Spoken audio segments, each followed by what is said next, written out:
3 blessings, friend. You too. So I was doing my monthly replaying of Morrowind, and I was about to steal from Galbadir like I usually do, and when you hover over a filled soul gem, it shows the name of whatever creature's soul is in it. A pretty cool detail, but I got curious and... Over here! A thief! And after robbing and assaulting a woman, I soul-trapped a few creatures, and filled soul gems will show the names of generic creatures, variants of those generic creatures, and the names of unique one-of-a-kind souls, if soul-trapped. So I wonder how many souls are there in Morrowind? And you can only capture the souls of creatures, but there are a lot of creatures in Morrowind. Many are hostile, but there are quite a few that are friendly and harmless. And there's also the procurement of the soul gems themselves, with grand soul gems being rare in Vardenfell. So if someone were to collect all the souls in Morrowind, it would be very tedious, and one would have to murder many innocent creatures and people. So what kind of evil psychopath would do something like that?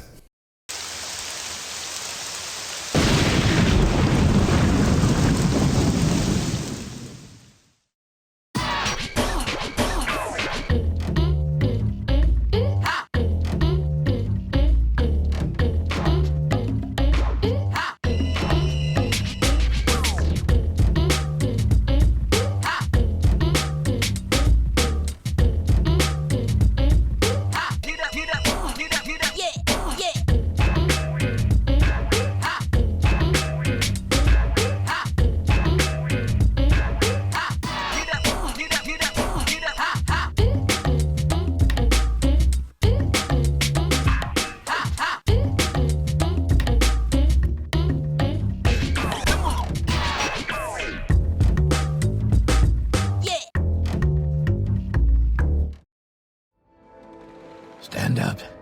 There you go. You were dreaming.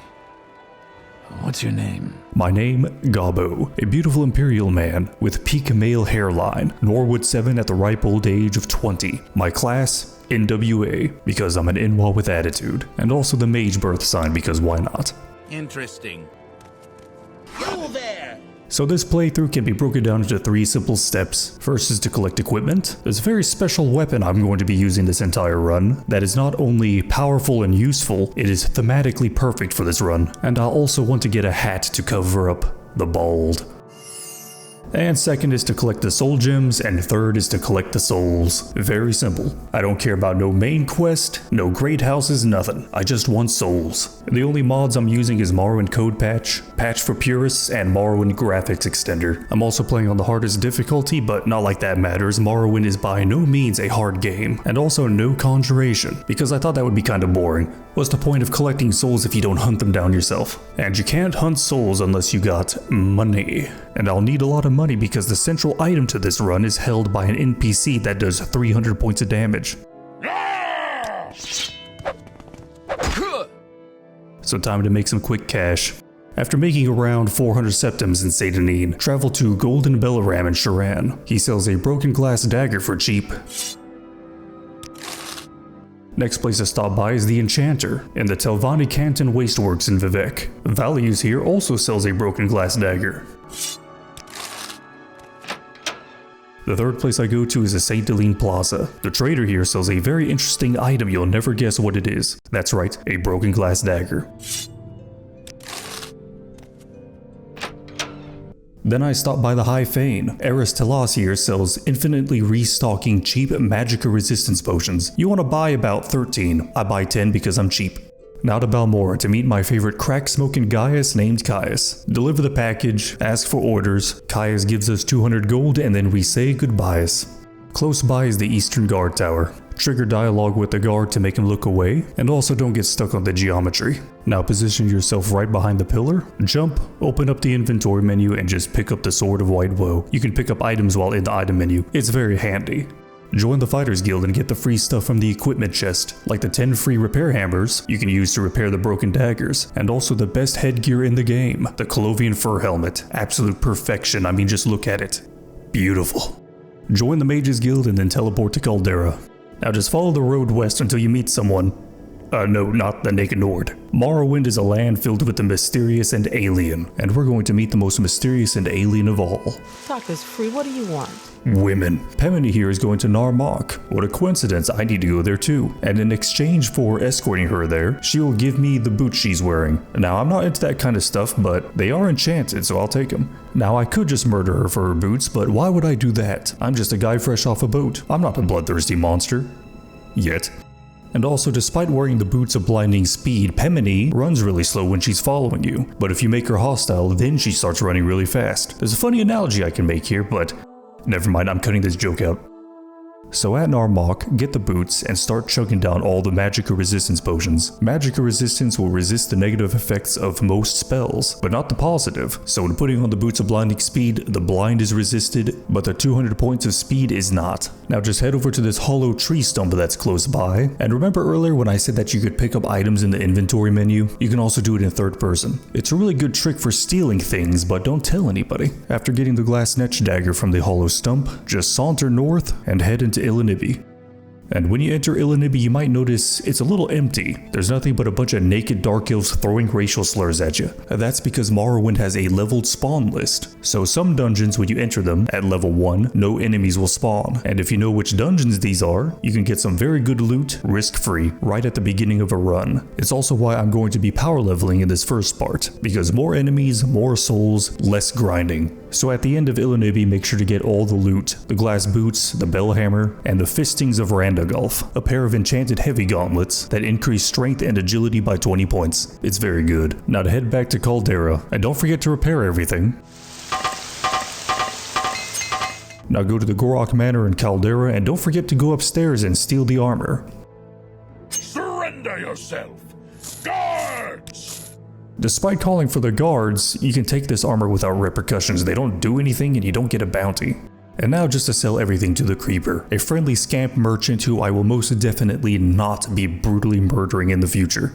And after selling everything, you should have around 55,000 gold. I have 38,000 because I'm keeping the Sword of White Woe just in case. So with my newfound wealth, I buy a bunch of spells from the Mages Guild, like Levitation, Slow Fall, Water Walking, Unlock, Soul Trap. I go down to the local temple, buy Civi Intervention and Mark and Recall, and I go to an Imperial Cult and get Divine Intervention. And this is the best spell in the game. In the Vivek Mages Guild, Cyrilon Way sells Tenur's Hoptoad, a jump spell. And if you make a custom spell for jump for 100 points for about 1 or 2 seconds, and slow fall 0 points for 15 to 20 seconds, it's one of the best ways to travel around Morrowind. And now I just start running around to all the different trainers and start power leveling.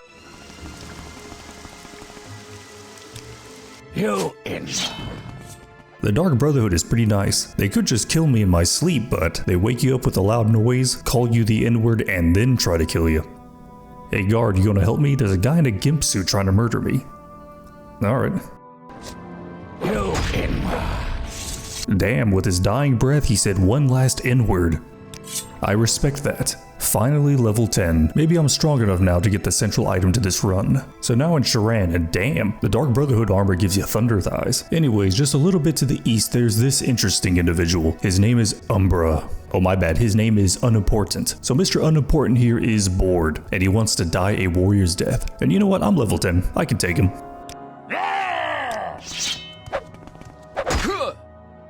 Okay, maybe not in a fight.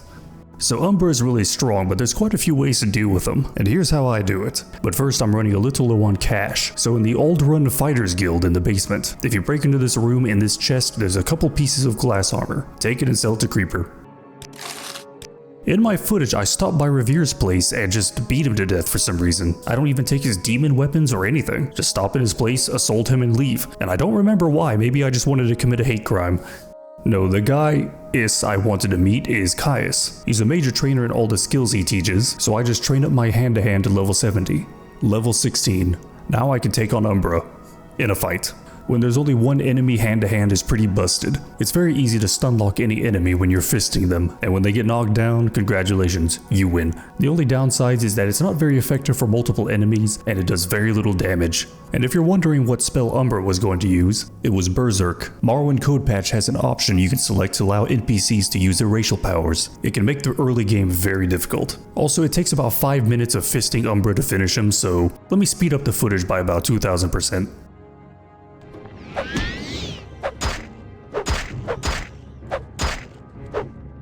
And after all this work, finally, the central item to this run. The Umbra Sword, 10 to 50 points of damage, and has an enchantment for 120 seconds of soul trap on target. The Umbra Sword was enchanted by the ancient witch Nainra Ware, and its sole purpose was the entrapment of souls, the perfect weapon for this run. And the first part is finally done. Got Umbra, level 16, got some good gear, all in just a little over an hour. Now to just get the soul gems, but first, drop the boots of blinding speed on the floor. It served its purpose, saving me about 10 to 20 minutes in the first part of this run. And then Sharan just goes southeast.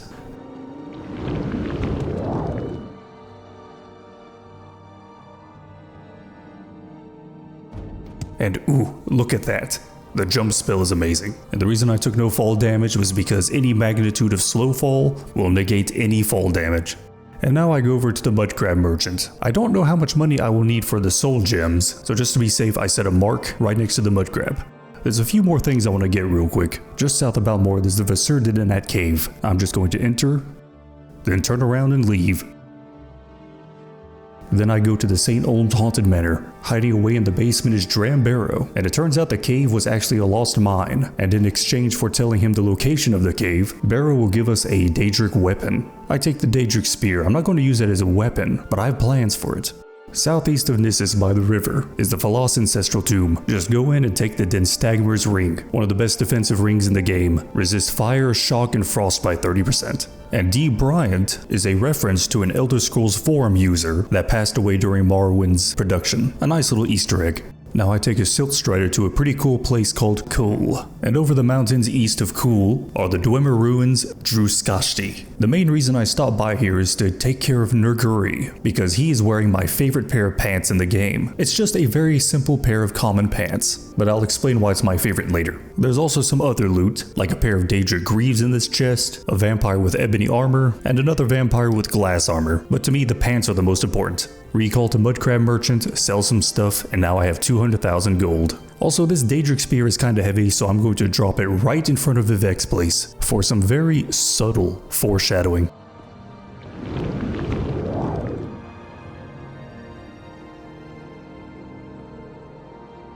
Now that I have extra cash and equipment, it's finally time to get the soul gems. And Ebenhart talked to Apelles Mattius about the Dark Brotherhood, and he will direct us to Asiane Rain? I have no idea how to pronounce some of these names. Anyway, she takes us to Mournhold, City of Light, City of Magic. In the God's Reach district, in the second floor of the Craftsman Hall, is one of the most important NPCs of this run. Can you ask your question quickly? It's Elbert Nurmark. Elbert here is the only vendor in the entire game that sells restocking Greater Soul Gems, and most importantly, Grand Soul Gems. If Elbert was not in the game, there would have only been around 26 empty Grand Soul Gems in the world, and the only way to get more Grand Soul Gems was by random loot in very specific dungeons. So thank you, Elbert, you saved me many hours of grinding because RNG is a cruel mistress, and I need a lot of Grand Soul Gems.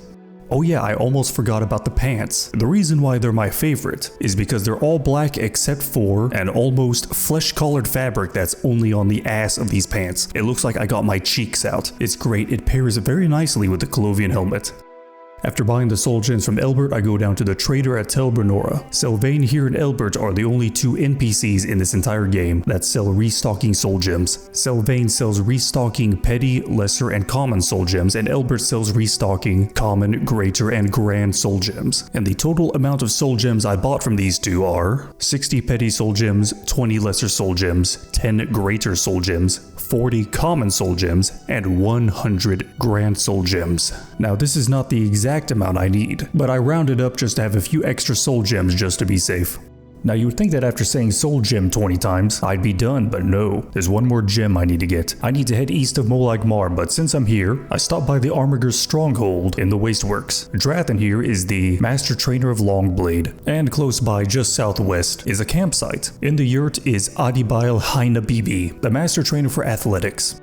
And here I decided to do something absolutely crazy. I collect my first soul. I know, insane, in a video about collecting every soul in Morrowind. I finally start collecting after 15 minutes. And my first two victims are a pair of Kagudi, a blinded one and a normal one. And collecting souls is pretty simple. Have empty soul gem, cast soul trap, kill creature, collect soul. And creatures have varying levels of souls. Creatures with a higher level soul will require a higher level soul gem to trap them. But a lower level soul can be put into a higher level soul gem. So a petty soul can be put into a grand soul gem if you don't have a petty soul gem. And that's one thing I got worried about. If the game would do something annoying like putting any soul I captured into the largest soul gem. But no, when I captured these Koguri, they were put into their appropriate sized soul gem. Pretty convenient. And now you might be wondering, now that I started collecting souls, how am I going to know if I actually did collect every soul in Morrowind? Well, UESP, the unofficial Elder Scrolls pages, just so happen to have a list of every single soul in Morrowind. And I just used this page to make my own personal checklist, just to make sure I didn't miss any. And I only made a checklist of names and that's it.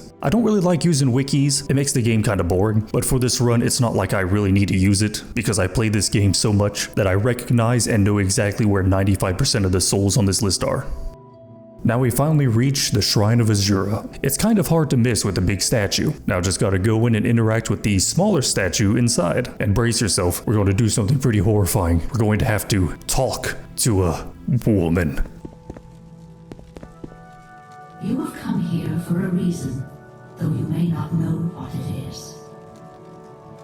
Sheogorath and I have made a wager.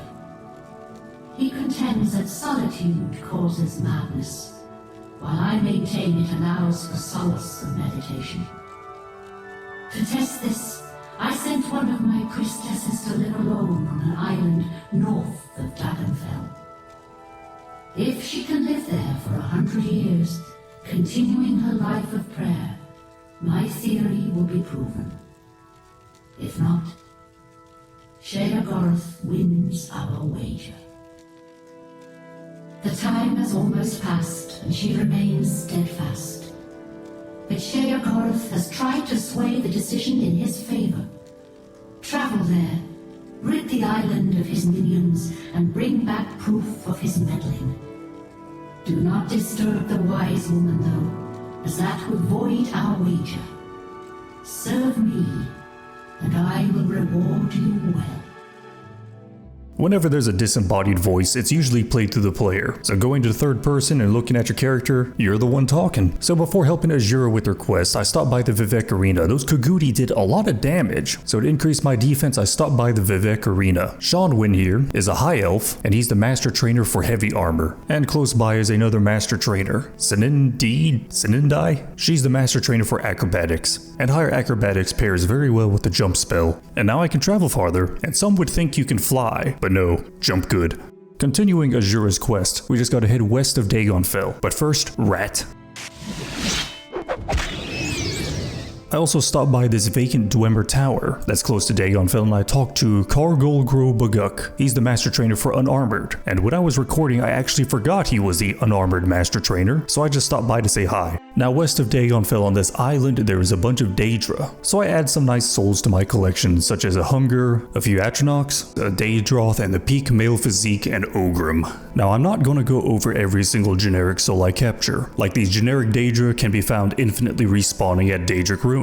Generic undead can be found in tombs and catacombs. Generic wildlife can be found in the wild. So these generic souls can be found in abundance. But what's important are the limited souls, the unique ones. Like this Golden Saint here. Stada here also shows up in the Elder Scrolls 4 Oblivion in the Shivering Isles expansion pack. And before I capture her soul, I need to let everyone know. I would run my tongue across.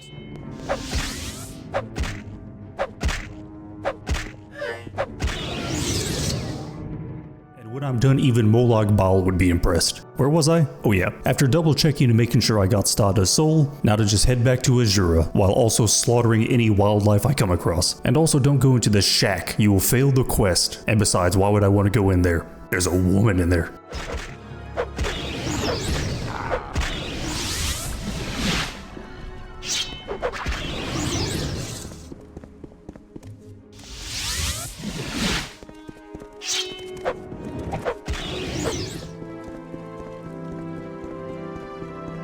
Well done, mortal.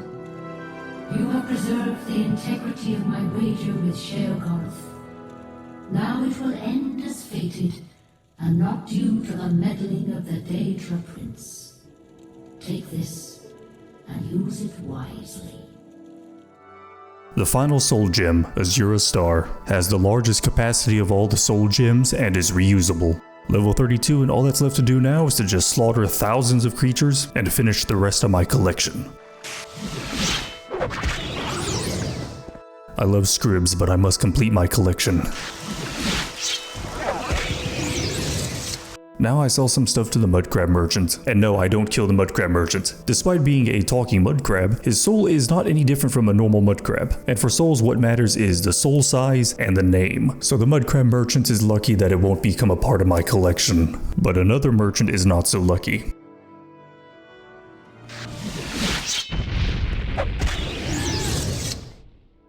I not only take the creeper's soul, I also loot his corpse for all the stuff I sold him, and then I resell it to the mudcrab merchant to make a profit. Absolutely cutthroat business. Now let me show you the process of collecting generic souls. I run up to creature, check its name, and if I already collected its soul, I just leave it alone. Sometimes. And you can also see the names of hostile creatures if you run up to them fast enough, but the moment they enter combat, the creature's name will not show up, and this is why I also leveled up hand to hand. If you fist a creature until it falls down, its name will show up. I do this to avoid wasting soul gems, and to also make my collection cleaner. I want one of every soul. I'm not trying to do a Noah's Ark here.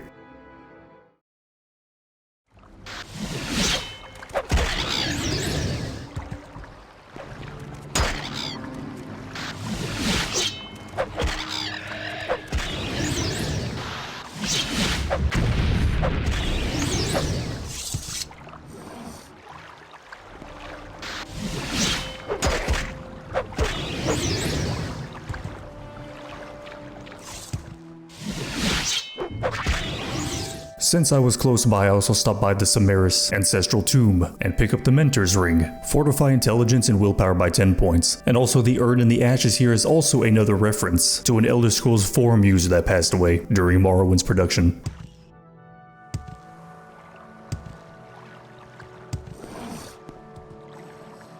A disease scrib. I got your cure right here.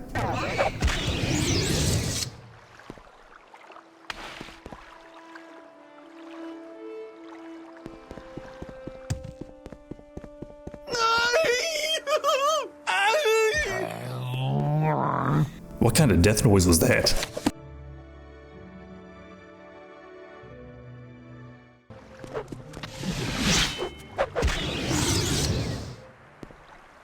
So at this point I thought that going around and slaughtering everything I see was not a very efficient way of doing things. So I decided to start hunting down unique souls, starting from the smallest to the largest, and also collect any generic souls along the way. And my first destination was Aldvelothi, a small fishing village, but there are no boats that go directly there, so I go to Cool and just jump southwest.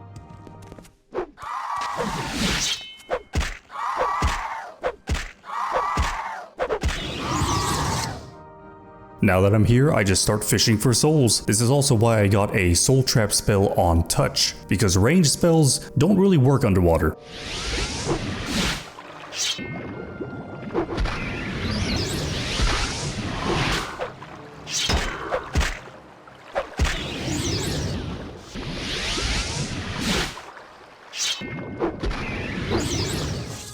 So at this point, I got very confused. There's supposed to be a unique creature in these waters, but it's not here. It turns out that there are some creatures in Morrowind that do not spawn until you trigger certain quests. So now I gotta go to Aldrun, join House Redorn, and do a few quests. A woman is having trouble with mud crabs? Alright, go to her, and apparently one of her Guar was killed by a mud crab. How do you die to a mud crab?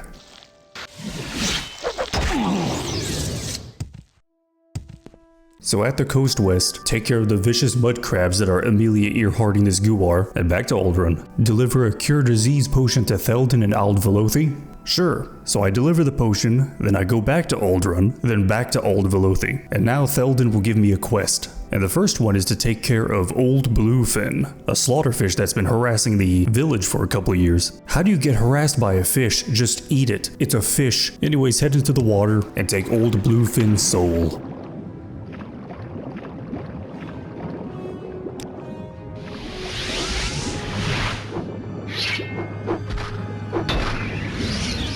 And with that, I'm done with House Redorn.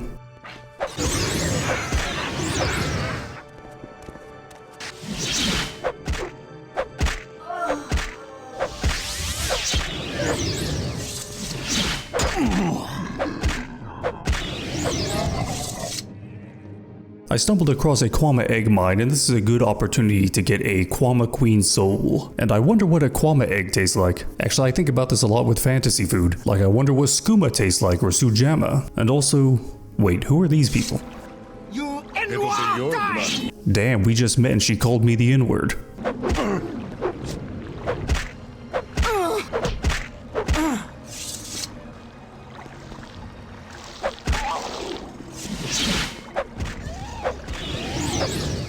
Well, that egg mine was really small, so I stopped by another egg mine to get the soul of a Kwama warrior and the diseased variants.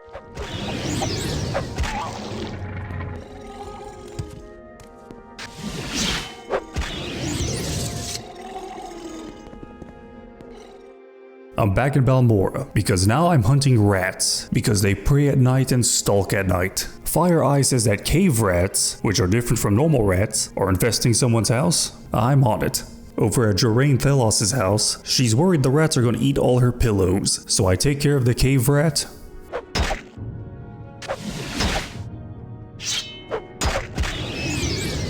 And then I leave. I already got the cave rat soul, so I don't really care about anything else. Remember the Telvanni enchanter we bought the broken glass dagger from at the beginning of the run? Well, he has a unique rat too, a Telvanni sewer rat. Get its soul, and apparently there's an infestation and he wants help with it. But like with Joraine, I already got the rat's soul, so I don't really care. My next stop is Yingling Half-Troll's Manor. I just gotta break into his basement and kill his pet game rats. Some of them are blighted. Now this isn't very moral, breaking into someone's house and killing their precious pets just for their souls. And I don't think it can get any more immoral than this. Now, following the road north of Vivek, at this intersection, we meet Terrace and Raleigh the Guar. Terrace has been with Raleigh for years, and do you think I can separate a man from his beloved beast of burden just because I want souls? No, that's ridiculous. I'm not gonna kill him because I want souls. I'm gonna kill him because I need souls. They can die together.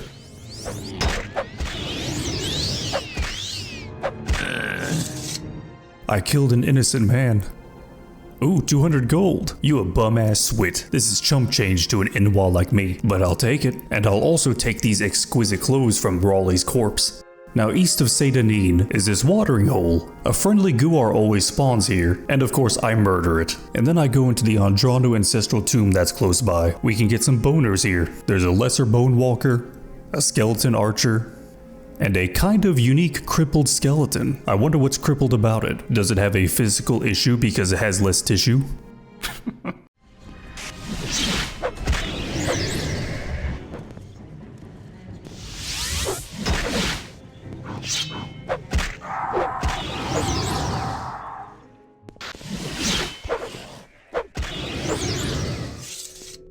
A little east of Pelagiad, you can find the farmer Loven and his unique Guar named Corky, and you will never guess what I do next.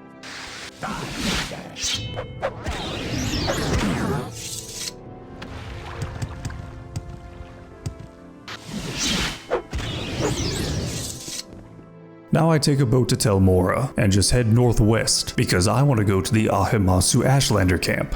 And during my journey there, I spot two dark elves with a pack Guar. I don't have a pack Guar soul, so you know what happens next. And when I swing Umbra down on this Guar's head and take its soul, just listen, the timing was perfect.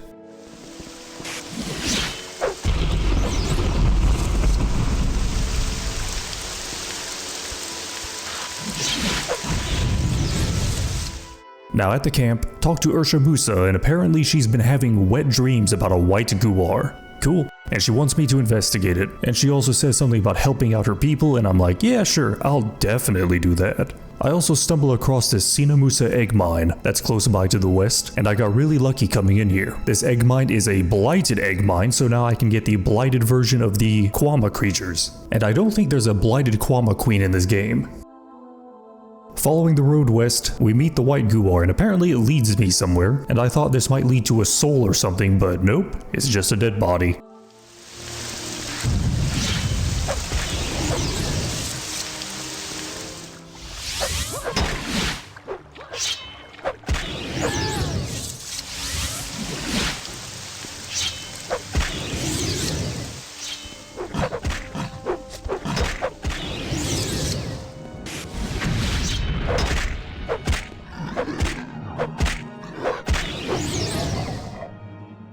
Whoa. That's a big woman. This has to be someone's fetish. It's definitely not mine though, haha. That'd be crazy. And this is actually not a unique soul despite the size. Any generic enemy that spawns in this specific spot or spawn point for some reason just has a much larger scale. So you can find giant rats, giant golden saints, and giant versions of whatever spawns here.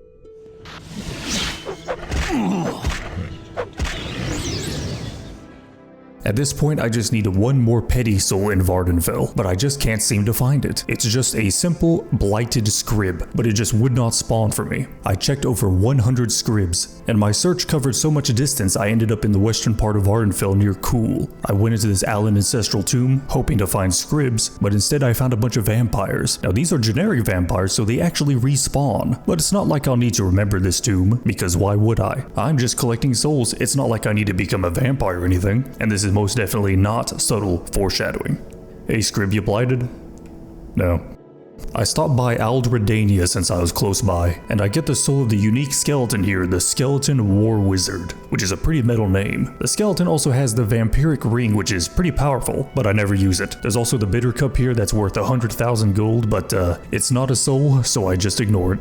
And I finally found a blighted scrib. It took way too long to find one. I think blighted scribs rarely, if ever, spawn in the open world and only spawn in dungeons as a leveled creature, which is why I couldn't find one. Now that I got the petty souls taken care of, I decided to get some new equipment. I head southwest of Ebonheart, and on one of these small islands is the entrance to the Mudon Grotto. Inside the grotto are Dwemer ruins that are flooded, and the central vault is where I'm going to. There's a level 100 lock here, but if you go to the right tower, you can find the key for the vault on the corpse of Pikachu. Yes, that's the actual name. And inside the vault is a Steam Guardian. I casted Soul Trap, but it doesn't work because robots don't have souls. Or do they? Inside the closet is the Dragonbone Cuirass. Not only does it have a 100% resistance to fire enchantment on it, it looks damn good.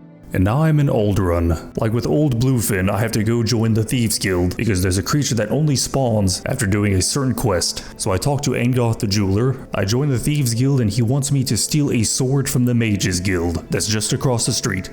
Go into the Mages Guild and... I have you! Some guy tries to kill me. He thinks I'm a thief. Dude, I just walked in through the front door, take care of the mage, steal the sword, back to Angoth. And now he wants a Redoran Master Helmet. Take it, and now Angoth wants a dirty book. Okay, take the book, and also there's skooma, but I don't do drugs, so I just leave it. And now Angoth wants another book. Now I could just buy the book from the bookstore, but Withershins is also found in the Mages Guild we just robbed. But if I take it, people get mad, and that's annoying, so instead I just make a telekinesis spell and just steal it from the other side of the building. And now Angoth will finally give me the quest I want. The Thieves Guild got some Dwemer Centurion spiders, but they need to be fixed with some Dwemer scrap. But I don't feel like going through Dwemer ruins, so I just stop by the alchemist and buy 4 pieces of scrap metal. After giving the scrap to Angoth, the spider Centurions are now fixed. But I have to leave and come back, so the cell reloads and the spiders spawn in. And these spiders are special. They have souls. And this is why when robots or AI have some existential crisis and they ponder if they have a soul or not, they better pray they don't have one, because I'll be coming for them in more ways than one. For the next soul I need to get, I go to the Ihinipolit shrine in the St. Deline sewers. There's a bunch of Daedra worshippers in here, so I clear them out. Death awaits you.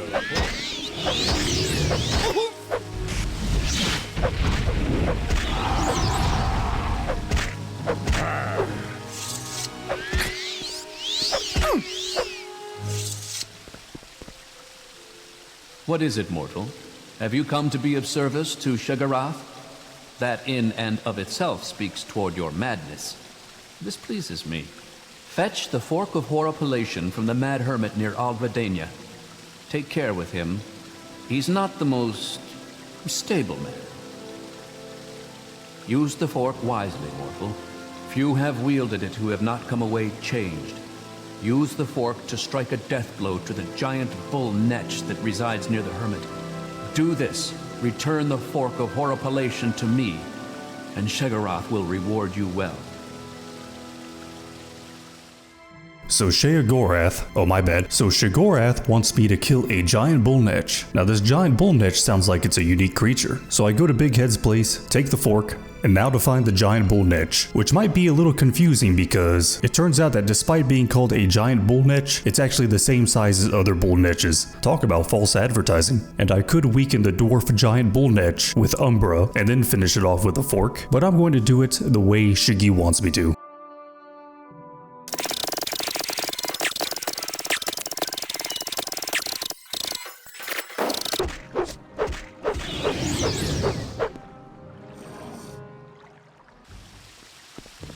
I see you have completed my little errand. Well done. Perhaps you've gotten a taste of madness as well? Do not believe madness to be a curse, mortal. For some, it is the greatest of blessings. A bitter mercy, perhaps, but mercy nonetheless. Give me the fork of horripilation. I believe I have something more suitable for your needs. Go now. Remember what you have seen. Now I got the Spear of Bitter Mercy, but I'm not going to use it, even though it's really good. So I'm just going to drop it off right in front of Vivek's place. I mean, he likes spears that taste bitter. He might like it. And north of Vivek, close to the Serrano Ancestral Tomb, are a pair of unique Kagudi harassing some nerds. Now the souls of the two mating Kagudi are grand souls compared to the petty souls of the normal ones. So just like in real life, the more horny you are, the more powerful your soul is. Now going into the Serrano Ancestral Tomb, there is a unique hunger here. Its soul is a lesser soul, and not a grand like the normal hungers. This might be due to it being trapped in a tomb, and possibly being starved. So in other words, the hunger is hungry. Directly south from Nissus is Koal Cave, and there's a shrine here. It says, "Here Vivek defeated Ruddy Man, the god of the Dreg." What kind of name is Ruddy Man? But there is a unique Dreg here in the caves, a Dreg warlord, and he does a lot of damage. Would it be cannibalism if you ate a Dreg? Do they taste like crab, squid, or man? I go to Illinibi again, so I can collect the souls of ash creatures and corpus creatures, and also to check something.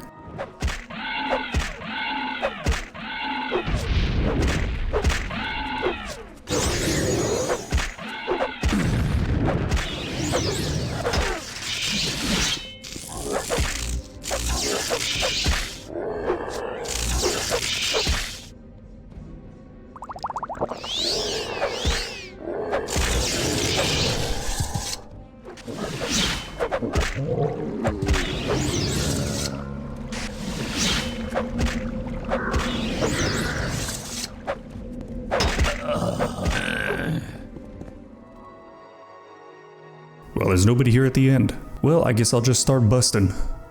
Ghosts. So I'm now in Caldera. I'm going to break into this house because in the basement there's an ancestral tomb. And in this tomb I'm looking for the ghost of Gallus Halaran.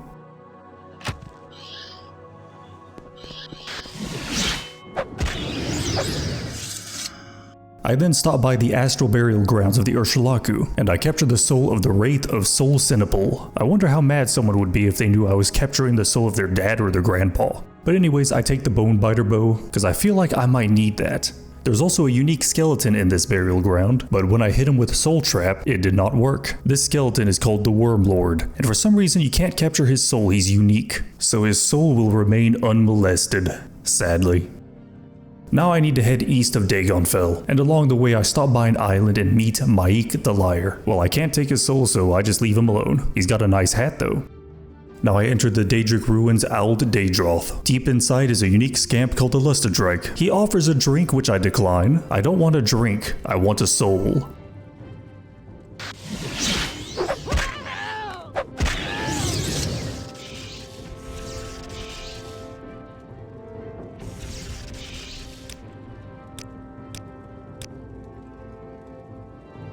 My collection is coming along very nicely. And speaking of coming, I now go southwest of Tel Mora and enter Dubdilla. There's only one NPC in this dungeon, and it's a high elf, and her name is Kamanya.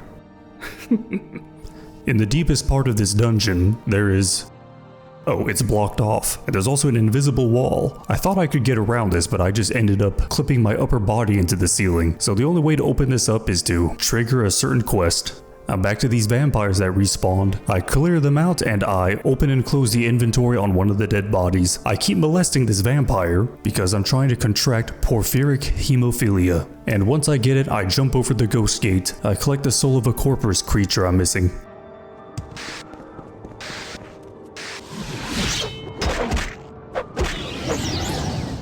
Now I jump directly north of Sharan, and there are some Daedric ruins that are really close by, called Baal-Ur. I wonder who has Baal in their name. Going deep into the ruins, I find a Golden Saint, who I'd like to go deep into, but she has a Daedric tower shield, which is some pretty good RNG.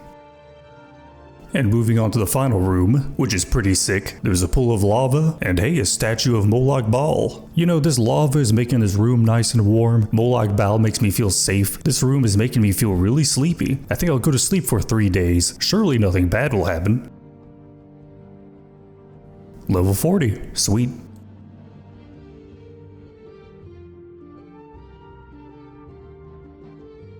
I dreamt of a blonde maiden. Oh no, I had a wet dream. I failed NoFap and now I turned into a gooner. Molag Bal, help! I'm addicted to E621.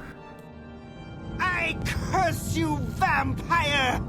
Away! Oh, I'm just a vampire, that's not as bad. So, you do not enjoy the blood hunger, little leech. Do you miss the warmth of the sun? I can obtain the cure for you, but you will help me first. You will find my daughter, Molagrunda, in the dungeon Dubtila below Mount Asan-Bibi. There, she hides with her consort, the lowly Atronach Nomegwai. She believes hiding in a sorcerer's cave will shield her from my eyes. Foolish girl. I ordered her not to associate with these animals. I told her what the penalty would be for her disobedience. Yet she continues to defy me. Willful beast. I cannot have this. Find her, mortal. Kill her and the Atronach, so I may deal with them in the outer realms. When this is done, return to me and I will rid you of your unlife. Take care, mortal, for she is powerful.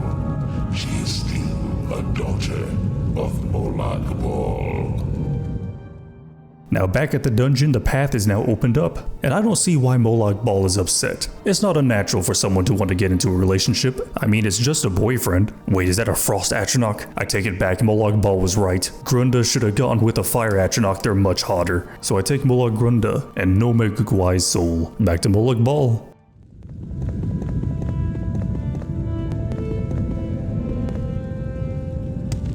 I see you have done as I asked, little vampire.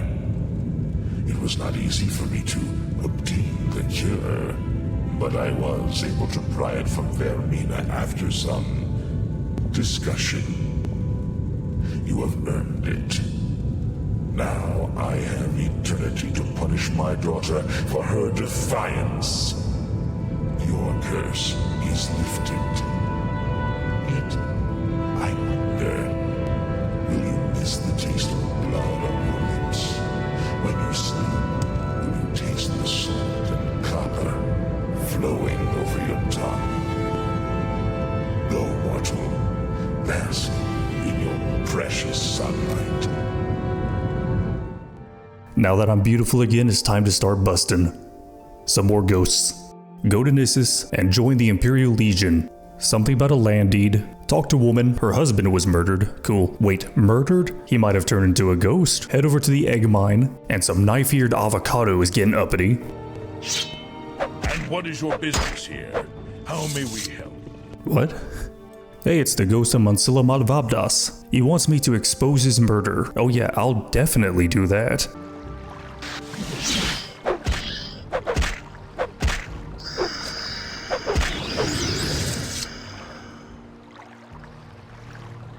Now I head west of the Ahemasu camp and enter the Favel ancestral tomb. Inside is a woman. And like I do with most women, I ignore her. I move on and capture the soul of Kanit Ashurni Samis.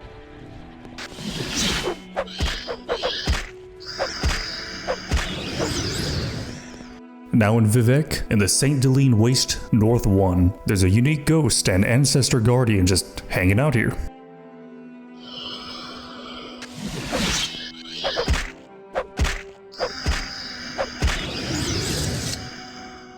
Now east of Cole is Bethunktham's, a Dwemer ruin with some unique ghosts in here. First the Dwarven Spectre,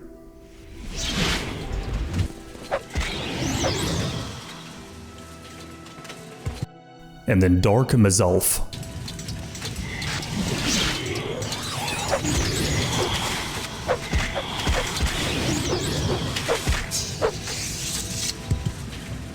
So now in Sadrith Mora, at the Gateway Inn, there is a ghost called the Gateway Haunt. I don't know why it took me a second to read its name. My brain no working.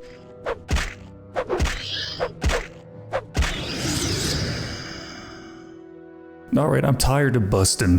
Now I want gator booty. So now I'm east of Molagmar, in the Dwemer ruins in Kurdams, not to be confused with Incardams, and inside is nothing. Okay, back to Wolverine Hall, time to do a Fighter's Guild quest.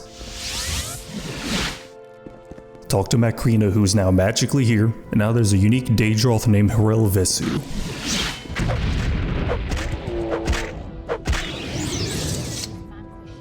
Now back to Wolverine Hall, and I just jump straight west. There's a Daedric shrine called Yanciramis, and inside is... hey, it's Molag Bal again, my favorite Daedric prince. Don't ask why. You will die here. That was a nice yell, damn. Why do you summon me now? I have no time for your pleas. I have other matters that need my attention. Mentana, he will pay for his insolence. Listen well. Those in my service will do my bidding, or they will suffer eternal torment. You will serve me, mortal.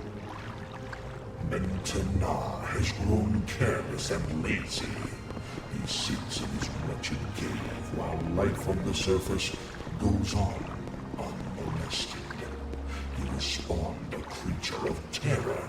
His role is to sow fear and discord among men and mer, yet he is content to stay locked in his cave and mock my will. Kill him, mortal. Set his soul flying to the outer realms so that I might show him eternal torture for his disobedience. Take this key. You will find him in the caves of Koradur, east of Kogorun. Kill this lazy fool for me, mortal. Do this, and you will have my favor. So now Molag Bal wants me to take care of Mentana because he just sits in his goon cave and does nothing. So we gotta kill him and send his soul back to... wait a minute. If I capture his soul, will Molag Bal know? Does he still get the soul? How do soul gems work? I know if you capture the souls of people, they might get sent to the soul cairn, but what about Daedra? But really, it don't matter. All I know is capture soul, get dopamine.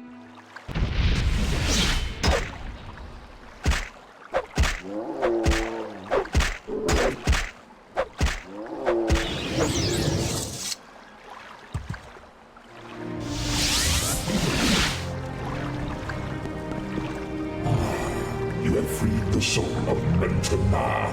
Torment will be his. Endless agony is all he will know until the end of time. You have performed well, mortal. Perhaps you will be my servant one day. Take this and use it well. Bring strife and discord with you wherever you may travel. Now, go! Molag Bal gave me his mace, but I'm not really going to use it, so I'm just going to leave it right here. I'm sure he won't mind. Now I'm off to Margon. In the shrine there is a Dremora called Anhedra, and if we talk to him, there's an option to taunt the Daedra. Let's see what he has to say. Threats are weak like your flesh, continue with the insults, along to feast on your marrow. Find words from one born from the wrong end of a Guar. Pretty good. After I kill you, I will... Damn, bro. Just went from 0 to 100 real quick. And unlike other Dremora, Anhedra cannot be soul trapped, so I can't get his soul, which is a shame. I would have really liked him in my collection. Now I entered the puzzle canal right underneath the Palace of Vivek. I have to enter level 3 so I can get to the center. And when I reach the center, I gotta solve the puzzle. The shrine says to breathe the waters of his glory and the way is made clear. So I have to drown myself. And when my health gets low enough, a bridge extends, I can get to the Dremora Crossed.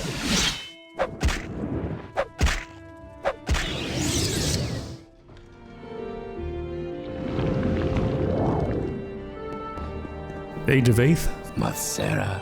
So now I tell Fear just rob Devaith Fear right in front of him, he doesn't care. I get my hands on the Daedric Sanctuary amulet, put it on and I transport to Magos Valar. And now I have to have a duel to the death with the unique Dremora Lord Dragus Valar.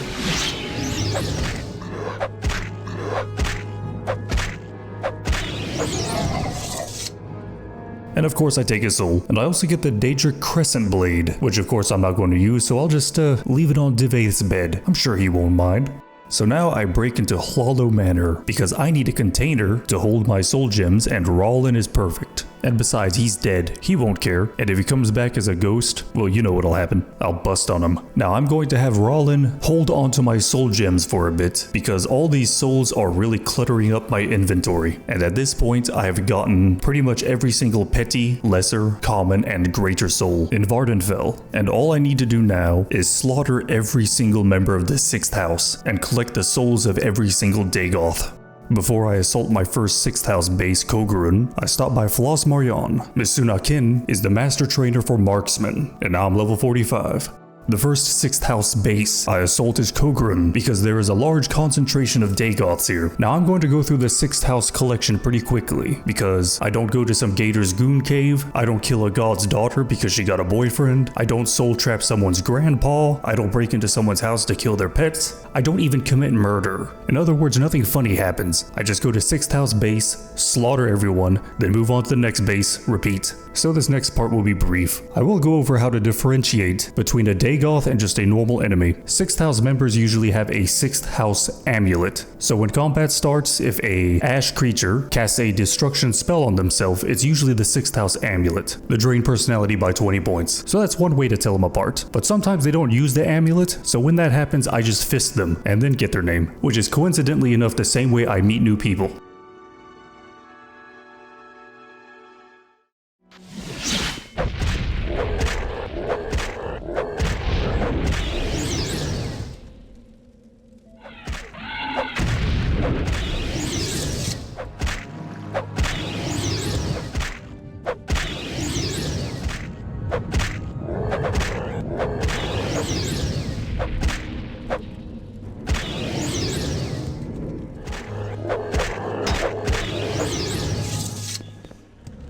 There should be 11 Dagoths in Kogurun, and now I go to Floss Marion and clear out the stronghold.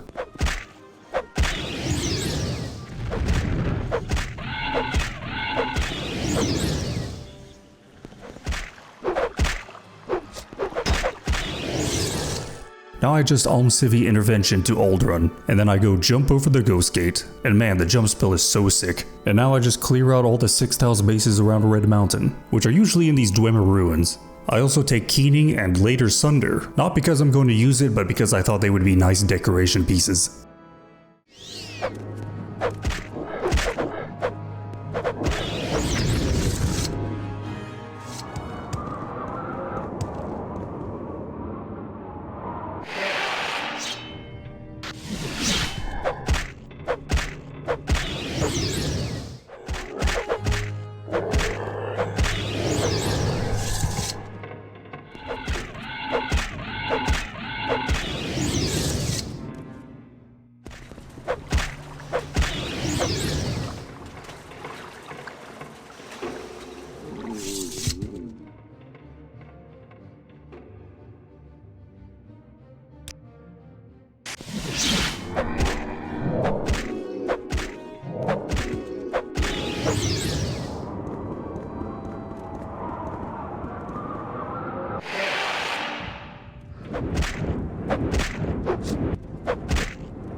Also here in Veminal, there's a unique skeleton called Beldo the Undying. I almost forgot he was here, but I made sure to get his soul.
Dagoth welcomes you, Nerevar, my old friend.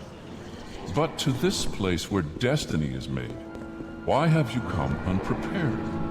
Well, it's the head of the 6th house himself, but can I take Dagoth soul?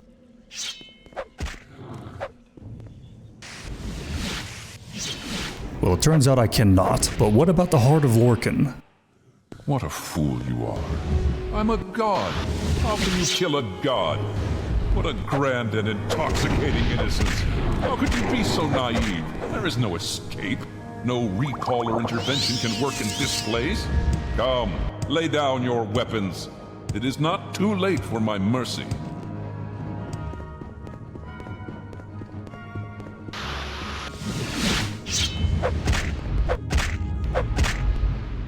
I can't. You know what? I'm just gonna leave. See you later, Dagoth. If I can't take your soul, I don't care what you do.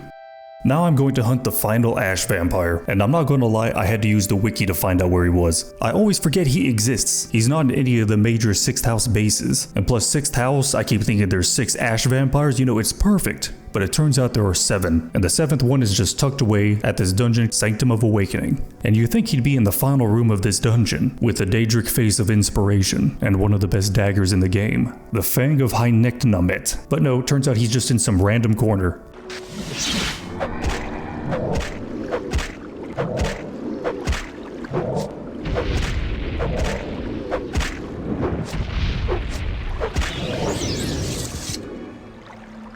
All that's left now is to go to all the smaller 6th house bases hidden around Vardenfell, starting with Asumanu near Vivek.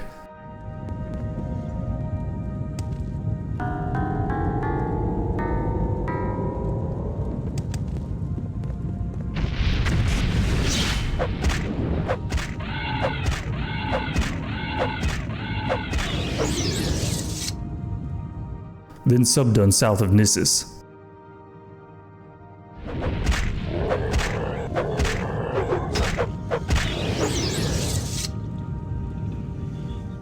Next is Hasaur near Balmora.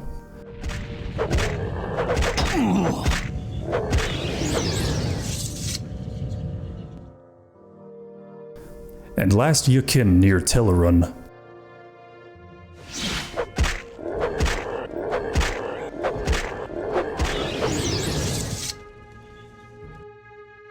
Now I'm back at Hlaalu Manor, and Roland is still dead on the floor, and naked. But over here on the table, I got the 6th house laid out nicely. Here I have the 7 Ash Vampires, the 13 Ascended Sleeper Dagoths, and the 20 Ashghoul Dagoths. But here's the thing, there's supposed to be 21 Ashghouls. The final Dagoth is in Ilunibi, but here's the thing, I've already been in Ilunibi, and he wasn't there. So you know what that means. I gotta trigger a certain quest, the main quest.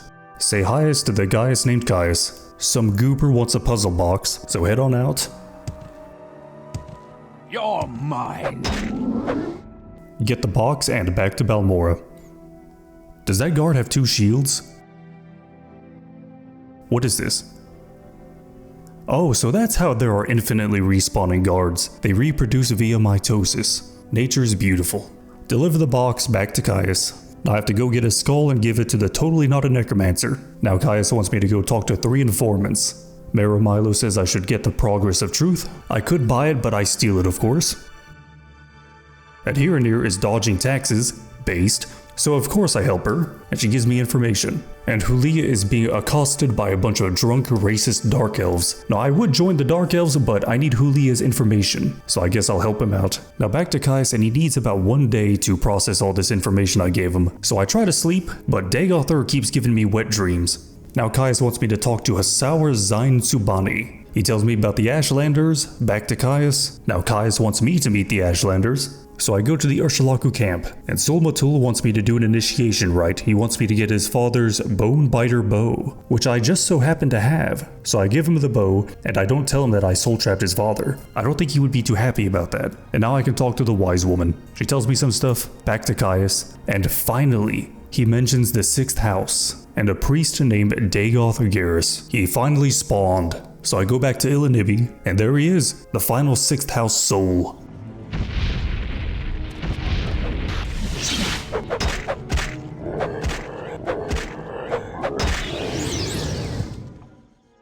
And with this, I only have 2 more souls to get in Vardenfell. But with Garrus's final breath, he gave me Corpus. So I guess I gotta go get it cured. There's also a love letter from Dagothur on Garrus's body. I guess I'll take it. Caius says Divaith Fear might be able to cure my Corpus. Hey, I know that guy. Hey, Divaith. Divaith will cure my Corpus if I get a pair of boots from Yagrum Bagarn. Sure. So I go into his basement and I meet a beautiful man, or mer. This is the peak male physique. So he gives me the boots and Divaith cures my Corpus. And I go back to Yagrum Bagarn and he says he's the last living dwarf. Ooh, that'd be very nice for my collection. You will suffer greatly.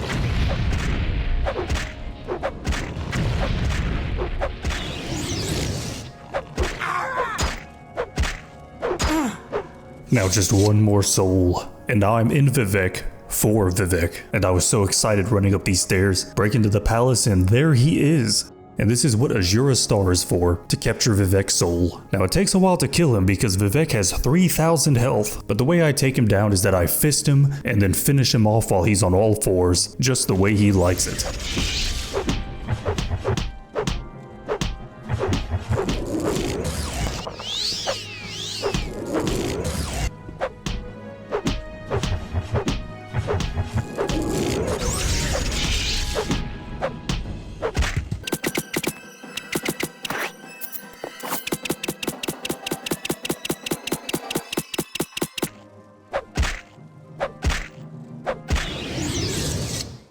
It's done. Now I rush back to Halalo Manor and pick up the rest of my collection. And thank you, Rollin, for your support.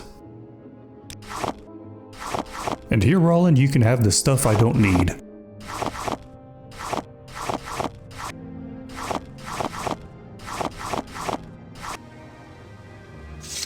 Now look at my collection, absolutely beautiful. 1 of every soul in Vardenfell. And now I reach one of my biggest dilemmas. Where am I going to put my collection? So I started looking around for real estate. I was thinking maybe the council house, but I couldn't find a good spot. Also went to Caldera because I like the imperial architecture, but I just couldn't find the right one. I went to Dagonfell and I was thinking of a dwarven tower like Andre Moll's tower. It's got a nice living space and a nice office, but the table was too small to fit all my soul gems on it. So there were 2 more places I had in mind. I stopped by the Norano Manor, and this place looks really good. But the one place that clicked was just across the street, Tiravel Manor. It looks so good. The mushroom in the middle with the blue lantern, nice storage space. I like the sitting area they have in this corner, but the one place that clicked was this corner right here. The 3 tables, 2 of them turned inwards, the carpet, the red candles, the lighting from the lanterns. It's perfect. It even has a nice 2nd floor bedroom. But the problem is though is that it belongs to somebody,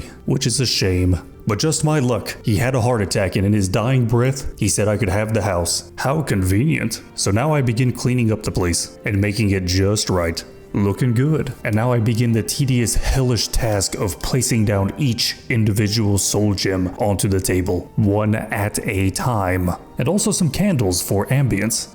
And that looks good. At the 6th house souls right here in the middle, the petty souls are on the right table and the rest of the souls are on the left. But if you notice, there's a lot of empty space, and my craving for souls has not subsided. So it's time to expand my collection even more. But the rest of the souls I'm going to get are in some pretty dangerous areas, so I'm going to do a little preparation. I talked to Fel and Marion and I buy this Summon Golden Saint spell. A Devaith, buy Devaith, then I go to the Marvani Ancestral Tomb.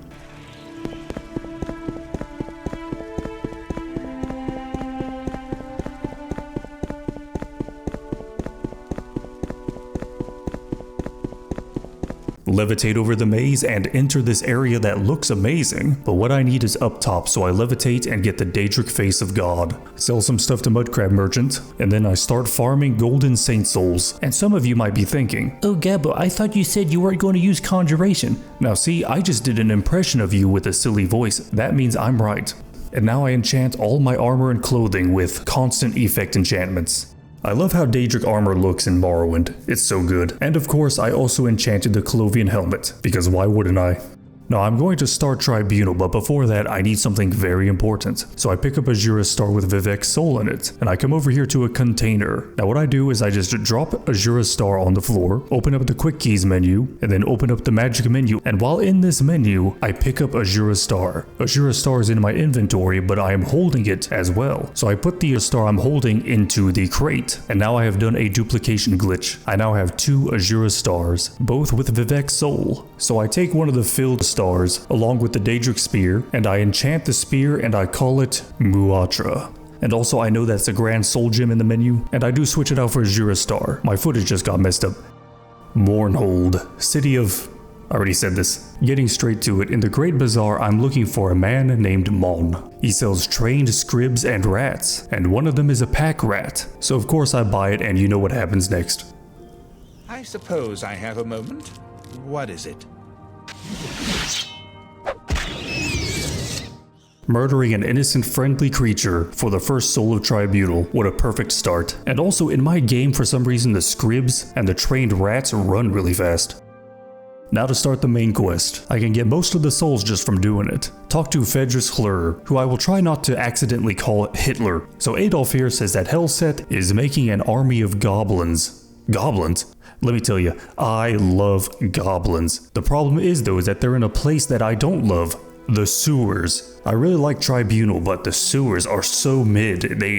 What's going on here? I don't want to know. Anyways, these sewers, don't like them. I also ended up getting lost in them, so I collected all the generic souls that are down here, like the goblins, their variants, the new dog lizard enemy called a Durzog, and a Lich. I also complete the quest like normal, and also made sure to get the war chiefs, the 2 unique goblins, and made sure to get their souls.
After taking care of the Goblin War Chiefs and the 2 Knife Ears, Hlur says to go talk to Gavis Drin, and Drin wants us to go purify the Shrine of the Dead. And where is the Shrine of the Dead?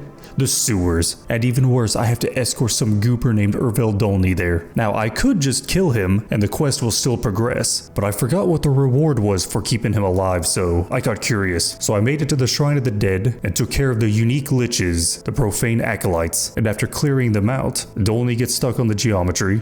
Great. Purify the shrine, and before going back to the temple, I break it to Gedna Relvel's tomb, where I am overwhelmed by a smelly smell. Back to Drin and he gives me a spear. Cool. Now Hlur wants me to get Barlzar's maze band, and I gotta go back through the sewers. Barlzar is a unique lich. After collecting his soul, he's just a petty soul. Yeah, some great and powerful lich he is. I return to Drin and he gives me some bad news. Almalexia wants to talk to me directly. Now, just because a woman wants to talk to me doesn't mean I will, so of course I refuse. And I talk to this woman instead. And Darren says that there's an epidemic going around and she wants me to do a favor for her. Well, as long as it's not sexual, I'm saving myself for marriage. Tee-hee. So I deliver a cure disease potion, and when I come back, the place is flooded with rats. And not just any kind of rats. Infected rats. After taking care of the rats, Andaris wants me to deliver another cure disease potion. I'm helping out the sick. I'm actually contributing to society instead of murdering random people. That's crazy. Deliver potion and Andaris heard a noise in the basement. So I go investigate and a high ordinator is knocked out. Shunari Eyefly has information about what's going on, but she's sick and she doesn't trust potions. So I have to go to Andaris and get a scroll or a cure disease spell and then cure Shunari. Now she's supposed to be here in the sewers, but she's not here. Well, turns out I was supposed to go into the basement, so she moves and actually spawns at where she's supposed to be. So I cure her and she tells me about Gedna Relvel. Whoa, if you rearrange the letters of her name, it becomes danger level. And it turns out Gedna is actually a really powerful lich with some really powerful magic. But Gedna has one weakness, she only casts ranged magic. So I got her into a corner and whittled her health down while dodging her really telegraphed spells.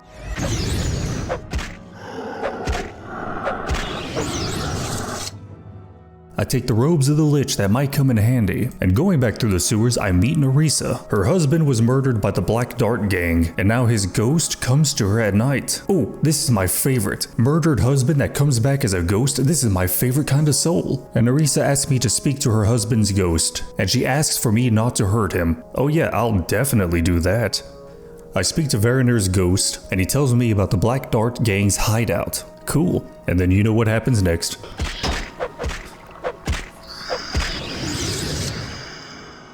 I then go to the gang's hideout because their darts sound interesting, and Veriner mentioned a torch holder I could pull, so I do that and... Was something supposed to happen?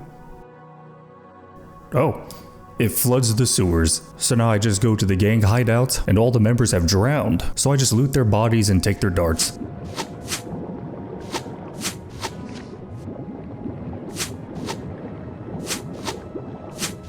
Now to talk to the gold lady. What may I do for you, my child?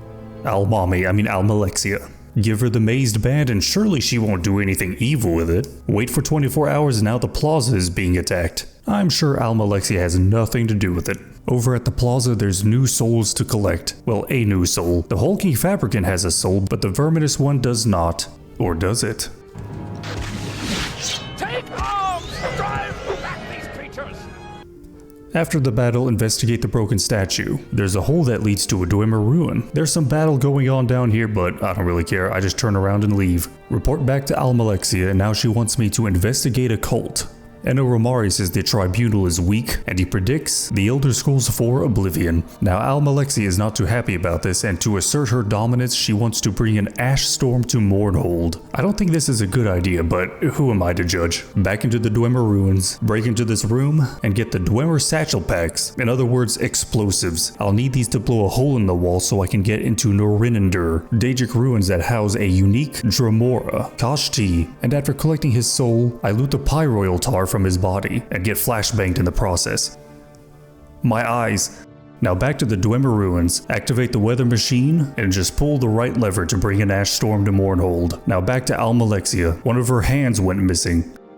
Her hand comes off? Deal with the hand, and now I have to rebuild Endural Nerevar's sword, True Flame. But first I have to find the pieces of True Flame, and one of them is in the possession of Tarasa Aram, but she won't give it to me unless I donate 2 artifacts to the museum. And note, it's to donate, not sell. So I give her the robes of the Lich, and I can't believe I'm doing this. I guess I'll give her Umbra. It served me well, and I guess this is goodbye. Cast Telekinesis, pick up Umbra in the inventory menu from across the room and behind the wall, and now I got my sword back. Get robbed, idiot, this is my sword. The next piece of True Flame is held by Karod, but he absolutely refuses to talk to me. I can't believe it, he's treating me the same way I treat women and elves. So I gotta do some stuff for Helseth. Gather some information, deal with some assassins that are definitely targeting the Queen and not me. And now I have to duel Karod, who is actually pretty easy to stunlock, so this fight is pretty easy, and he gives me his piece of True Flame. And I now have all the pieces for True Flame, so now I go to Yagak Grogluk, and he forges True Flame, but it's missing its fire enchantment, so I gotta go find a dwarf. I could eat a baby's arse through a sewer grate. What the hell did he just say? Anyways, back down in the Dwemer ruins, a dwarven spectre has now spawned. His name is Radak, and he can bring the flame back to True Flame. He just needs some pyroiltar. What a coincidence. I happen to have it. And now True Flame in its true glory. But I'm not going to use it. It's not Umbra. Oh yeah, and Radak is a dwarven spectre, so I take his soul. Come, bathe in the light of my mercy. I came alright, and I brought True Flame, so now I have to deal with Sotha Sil in his Clockwork City. And there's nothing I care for in this city, except for right after the Blender Room of Death. Right in the middle of this room here is a machine that spawns verminous replicants, but the respawning replicants are unique. They have a soul. The next soul I get is the Imperfect, and this fight is painful. And I don't mean the difficulty, I mean the audio. I always have to take my headphones off because there's just so much noise, and it's so loud. Since I had to listen to this audio, now it's your turn. Here's 10 seconds of it.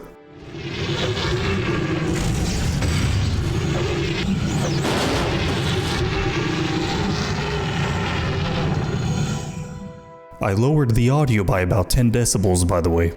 Oh boy, now it's time for Sotha Sil, and he's dead. How could this happen? This is terrible. I wanted to murder him, and I wanted his soul. This is terrible. Could this day get any worse? Ugh, woman jump scare. Now Almalexia proceeds to monologue for a very long time. I sped up this footage by 1,500% by the way. Now to fight Almalexia. Just like Vivek, Almalexia has 3,000 points of health. And just like Vivek, I finished her off in a similar way. Threw some darts at her, and then I fisted her until she fell over, and finished her while she was on all fours. And Sotha Sil is lucky he's dead. I would have fisted him too.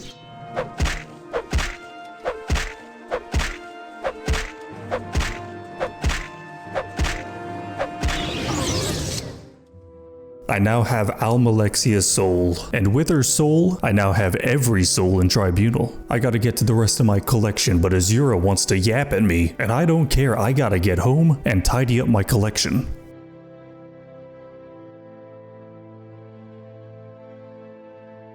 Look at that, beautiful. I have the Grand Souls from the expansion pack on the left, on the middle table, and on the other 2 tables, the new souls will be placed right under the old ones. But there's still empty space, and I know there's more souls out there. It's time for Bloodmoon. I thought going to Solstheim by boat would be pretty boring, so I used the Scrolls of Icarian Flight together with the jump spell and just jumped to the island.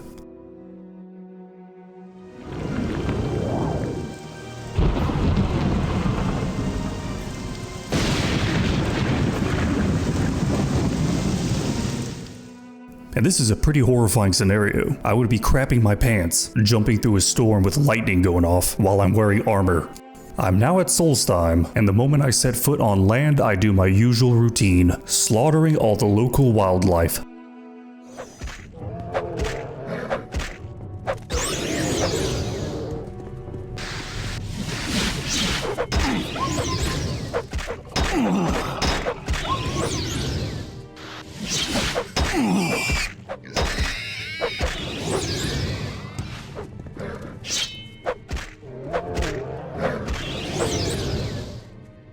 Ooh, it's a Reekling Raider. You know, I've always wondered, you can only put 1 soul into a soul gem, so when I soul trap a Raider, do I get the boar? Or do I get the Reekling? Or is it a 2-for-1 deal? Well, I guess it don't matter, as long as I get a soul. And at this point I plan to go around Solstheim in a counterclockwise pattern, going into any dungeon I see and trying to collect as many souls as I can. In front of the first place I stop by is Ingmar. He's currently in the middle of a rite of passage, but it's a little dangerous. He needs to kill the Valbrander Draugr, a unique Draugr, but he's having some trouble, and he would like my help. And I tell him sure, I'll definitely help. And I thought it would be funny if I just cut to the Draugr killing him, but he actually took care of it. I was actually impressed.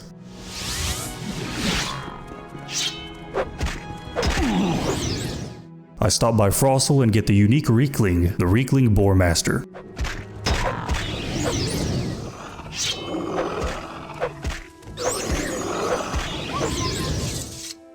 I then break into Bloodskull Barrow, and inside, if I pick up the Bloodskull Blade, 2 greater skeleton champions spawn. They're like normal skeleton champions, but greater.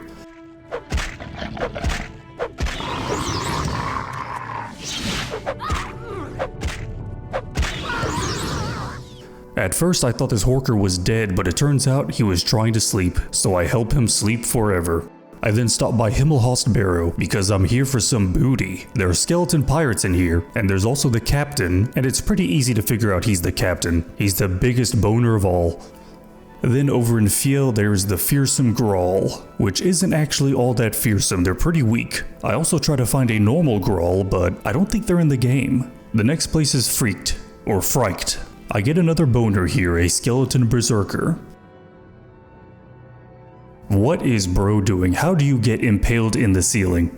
After purging Solstheim of most life and undead, it's time to start the main quest. Talk to Captain Carius, and apparently his men have been edging, and I need to find out why. But first I need booze, so I break into Antonius's desk. It's locked, but there's a key right up here. Now I just talk to any of the soldiers and they can just smell the liquor on me like a dog. I'm then told the place has become a dry fort. It's dry and edging? What a terrible combination. So I tell Carius, but he never banned alcohol. Then I question Antonius because he had booze in his desk, and he admits he's the reason for the dry fort. All because he wanted to go home. Can't blame him. And the case is closed.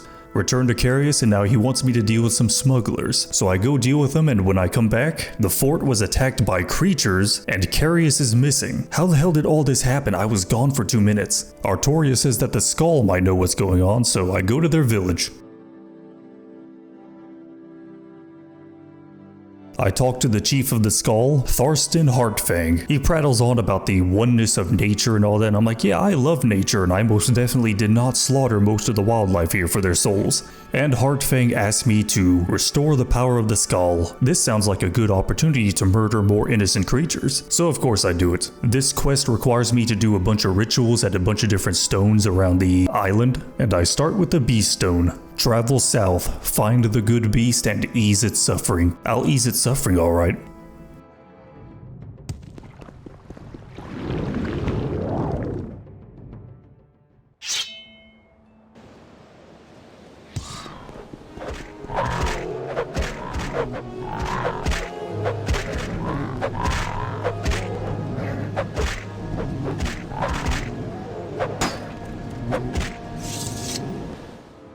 I take care of the Reeklings attacking the good beast, and the beast was hit by an arrow, so I remove it and rest with the beast for a bit so its wounds heal. And look at that, we're friends with the beast now, and I don't even want to kill the beast anymore. I can't kill a friend, so I complete the quest, and now I'm no longer friends with the beast. You know what that means.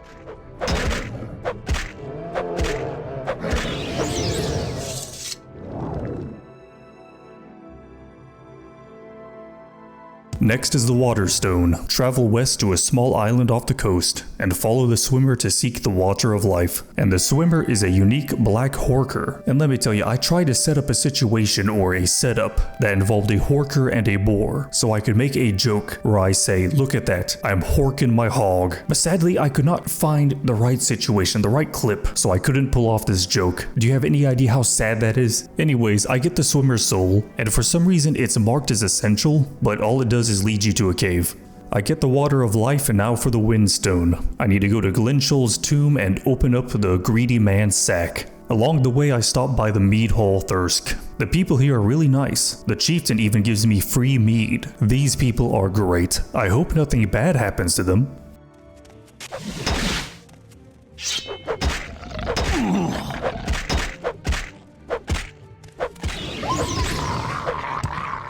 Just gotta open up the sack and free the wind.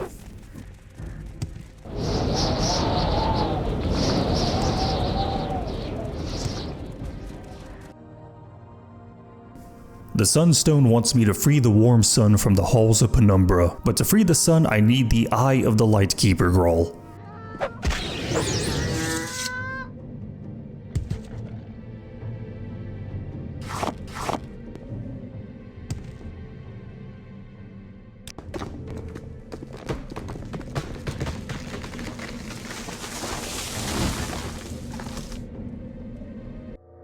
Now the tree stone ritual pisses me off, because look at this Reekling. This son of a bitch has a harem of Spriggans. It should have been me. Actually, I can make it me, I just gotta kill him. And I also make sure to take his soul because he has a unique weaker soul.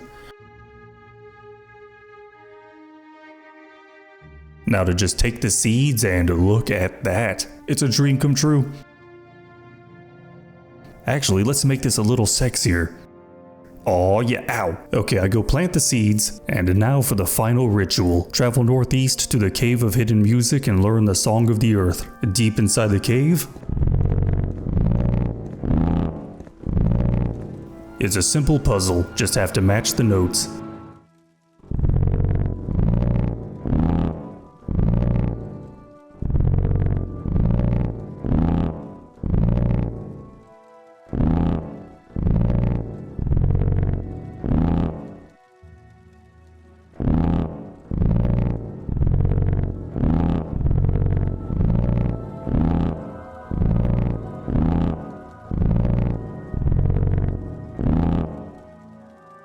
Done with the Brap puzzle, now back to the skull.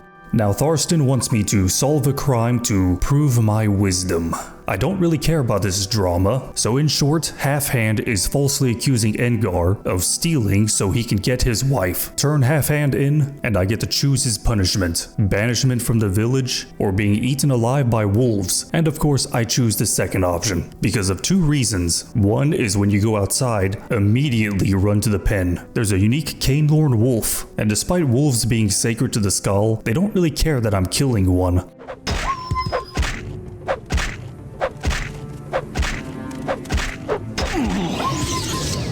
The second reason is because I want to see a man get eaten alive. I thought it would be funny. You will die where you stand. Hey! Ah! Old enough for you.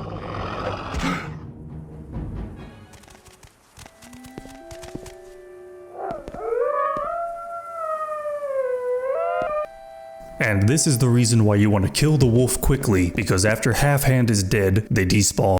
And now the Lake of Ice is on fire. Yep, looks like it. Since we're close by, let's check how Thirsk is doing. I'm sure they're fine. Oh my god, everyone's dead. And there's only one survivor. She just saw all her friends and family get murdered. What do you think she has to say? Seen any elves?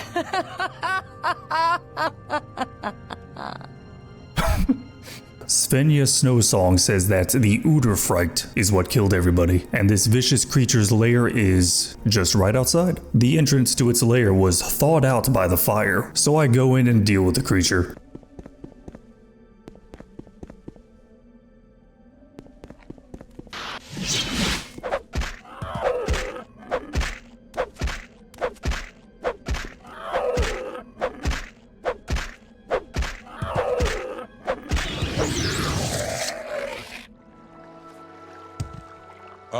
You've arrived.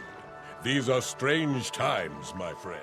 So Wind Eye says that the disturbance on the lake is a sign of the Bloodmoon prophecy, and the one responsible for the fire is Draugr Lord Aislip, and I have to go under the lake into some ice caves to deal with him. And meeting Aislip, he's not mindless. He says he erected a barrier to seal some dangerous Daedra deeper in the cave, and to protect Solstheim, he asks for my help to deal with the Daedra. And I say sure, I'll definitely help. The Daedra here are unique. They're not normal Frost Atronachs, they're dire Frost Atronachs. So I kill one, and I'm done. I only need one. So I go back and deal with Slippery Ass.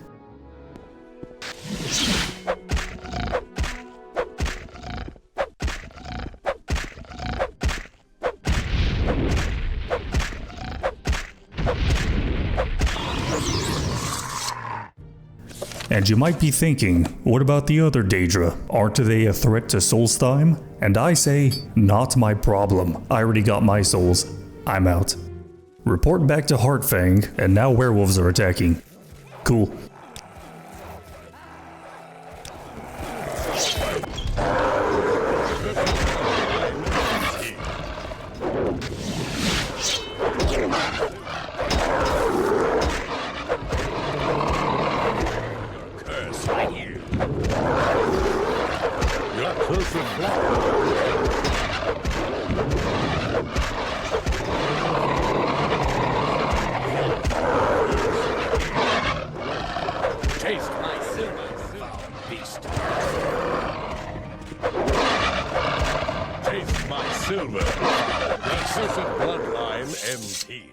I don't care for werewolves, because I can't take their souls, so what's the point? Quickly, enter the Great Hall. Some of the beasts ran inside. Alright, so deal with the werewolves inside. Heartfang is missing, just like Carius, and Windeye says I have been infected by the werewolves. How did I get infected? Don't I have Corpus? Aren't I supposed to be immune to diseases? Or is this a different kind of disease? Anyways, it's been a long day, so I think I'll go on top of this mountain away from civilization and just sleep for a couple of days. What's the worst that could happen? Uh-oh. What's happening? Oh no. I can feel the beast coming inside me. I think I worded that wrong. Well, I turned into a werewolf. I'm a furry now. Ooh, nuzzles. Why did I say that? Now I work for Hircine. Gotta do some quests for him, like protecting the totem of Claw and Fang from Skull Hunters. Simple enough, just have to kill waves of respawning hunters. And my favorite thing about being a werewolf is that attacks sound like comedic pants ripping sound effects.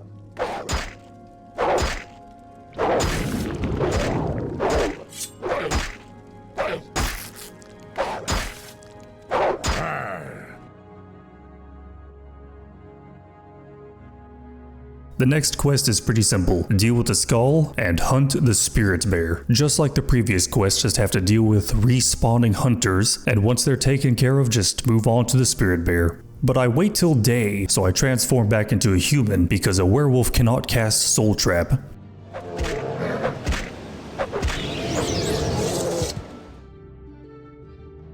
The next quest, Hircine tells me to go to Castle Karstag because it's under siege.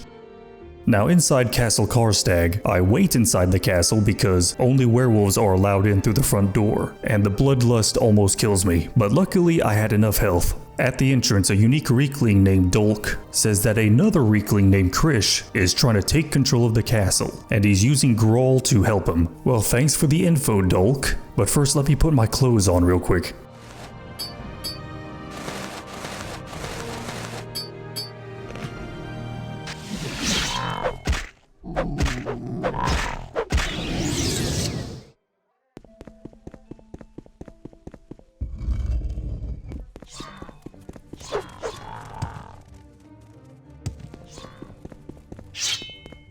So to finish this quest, I just need to deal with the Deadly Grawl and Krish.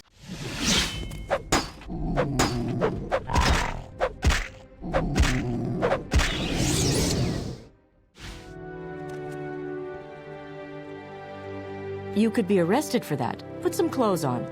No. A nudist. How wonderful. You seem to be a lively spirit. You know what, I'm sick and tired of being a werewolf. If only there was a note that leads to a cure that shows up somewhere after you become a werewolf. Oh, how convenient. I'm gonna stop being a werewolf because I don't want my soul to be bound to Hircine. I spent this entire run collecting souls and making them mine. I don't want my soul to belong to anybody else. So the first step for curing lycanthropy is to talk to the big bird at the altar. And it's a really big bird. Turns out the bird is a witch, and she's pretty nice. She will help me cure my lycanthropy just because I asked. And if I say I want a cure, she teleports me to her goon cave, where she turns into a woman. But there's one small problem. Her bird form is a creature. That means it has a soul. So pretty simple, I'll just soul trap her when she's a bird. And here's the problem. When I hit her with soul trap, she turns into a human, and she transforms really fast. So I need to find a way to soul trap her and then kill her in under a second. And there's another problem. It's how much health her bird form has. Here, look at how much damage I do to her health bar, which is the yellow bar on the bottom left. Absolutely minuscule. For some reason, this bird has 10,000 points of health. Vivek and Almalexia had 3,000. This is the trickiest soul in the game to get. I have to find a way to not only soul trap, but also deal 10,000 points of damage in under 1 second. So what to do? Back in Balmor at Nalkaria's shop, I steal her Grandmaster Mortar and Pestle and her set of Master's Alchemy equipment. I then go to Onius Altris at the Wolverine Hall Imperial Shrine. I then buy his restocking supply of bloat and netch leather, and then I just make a batch of Fortify Intelligence potions, drink them all, buy more bloat and netch leather, make another batch of potions, drink it, and then repeat. I do this until I have 1 million intelligence. Next I use ash yams and dreg wax to make fortify strength potions, and drinking this batch fortifies my strength to 550,000. And the amount of damage you do scales with how much strength you have, so let's see if this is enough strength. No one can match me. I think it worked. Her health bar completely disappeared. But so did Umbra's condition. I hit so hard Umbra exploded. But what about the soul trap? Well, that part is actually pretty easy. I noticed the soul trap projectile moves pretty slowly. In other words, I run faster than Umbra's soul trap. So I just do this.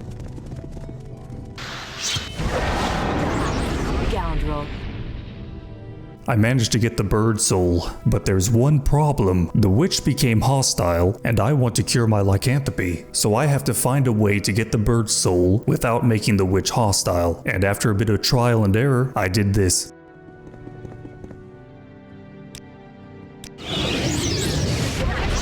My sisters and I must make our brew before the rite can proceed. Absolutely perfect. I managed to get the bird's soul and the witches are not mad. And what I did was actually pretty simple. The witch only becomes hostile if you attack her when she's at the altar. So I attacked her after the teleportation. And let me show you in slow motion. Since enchanted weapons can cast a spell instantly, I just have Umbra at the ready, and right after the loading screen, cast a spell, switch to Umbra, the sword, and then swing. The timing is very tight. Sisters and I must make our brew before the rite can proceed. Now to brew the concoction. It's pretty simple. Get the Wolf's Bane for Falaise, get the berries for Isabel, and that's it. Now to just go back to the altar and do something pretty brutal. Kill the innocent woman. Remove her heart, give the heart to the witch. Where she pours the concoction on it, the heart turns into the heart of a wolf. We put the heart back into the woman, and our lycanthropy is transferred to the woman. And now we just have to kill her.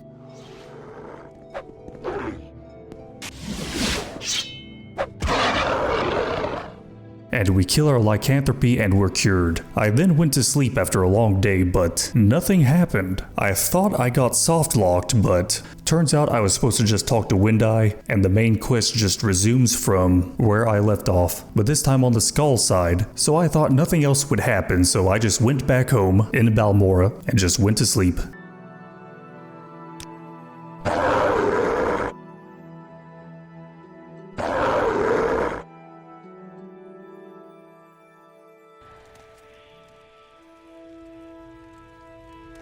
Now I'm back in Solstheim when I was all the way down in Balmora. Anyways, Hircine's hunting grounds is not too interesting. Captain Carius is here. I kill him. Heartfang is also here. I also kill him. And after running past all the werewolves, I finally meet Karstag. And of course I take his soul. And with one swing since I still have 550,000 strength. And we're just about done.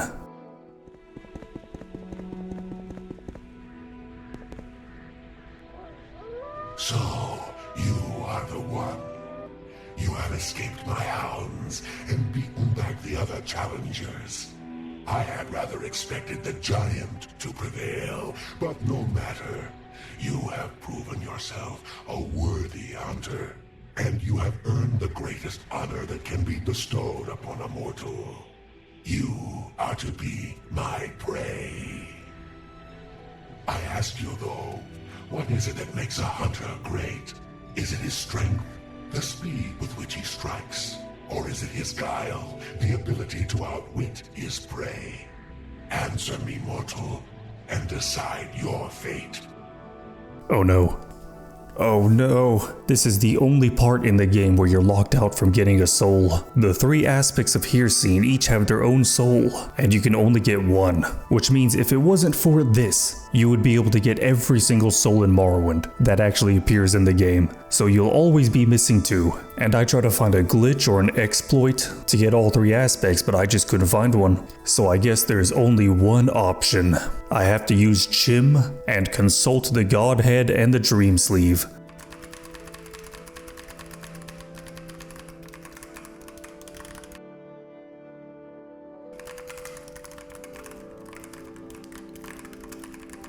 Whoa, look at that, all 3 aspects, and the wolf is really big for some reason. And Hircine is running on air. Well, time to collect.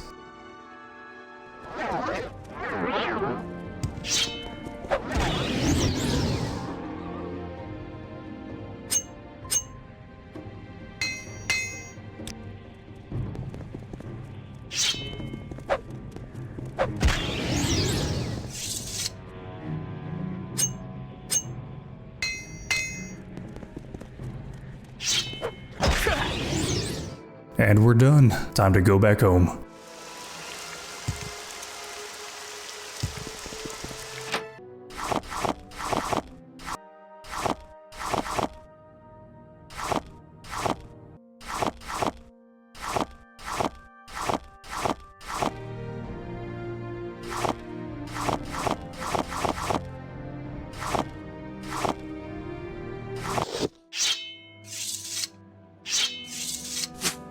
Reorganize my collection, and also the guards respawned, so I used a command humanoid to move them next to the tables as a decoration piece. And here my collection looks a lot cleaner.